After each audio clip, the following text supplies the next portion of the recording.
mindful of the poison ivy, because it's really, poison ivy and ticks, I think, are the only things you need to be worried about when you're outdoors. So let's do poison ivy. At the end of it, we'll do a tick check and we'll cover that. This right here is poison ivy. You can get a little closer to it, just don't touch it. If you do end up touching poison ivy, excuse me, I'm sorry. The end of the world. Poison ivy, the thing about poison ivy that makes poison ivy is it has this oil on it. Do you see that oil? It's kind of shiny. If you, say that again, right? Yes.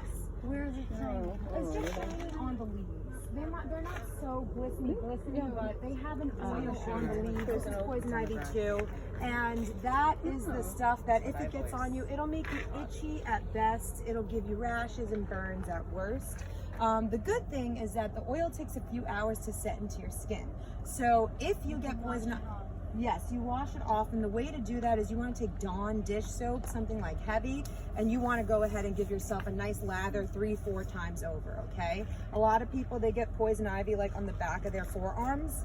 Yeah, probably like me, because when you're washing, you're only here, and then the oil's collecting over here. So just go ahead and do your whole arm. If anyone... Exactly, like scratch and itch it. If you have like a workshop at home where you have the degreasing soap, like I have that degreasing soap, it's like for working with like metal working or car working, that's really the best stuff because it takes the oil off. That's what you want to get off.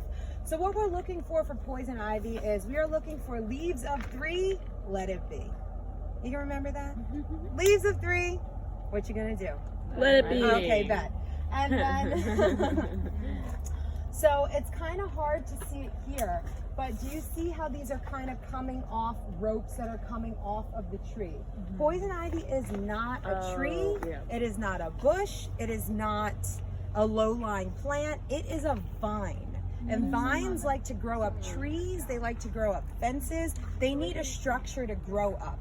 So you will not see poison ivy growing like in the middle of a field. So you don't ever have to worry about that. You're like in the middle of a field or something like that. You don't really even have to worry about that on the side of the trail. You have to worry about it when you're near a fence or you're near a tree. Early in the spring, because it's so small and baby, it'll try to come up places, and when it can't find a vine to grow up, it'll stop growing at a certain point. So this right here is literally coming off vines that are wrapping around this tree right here. Do y'all see that?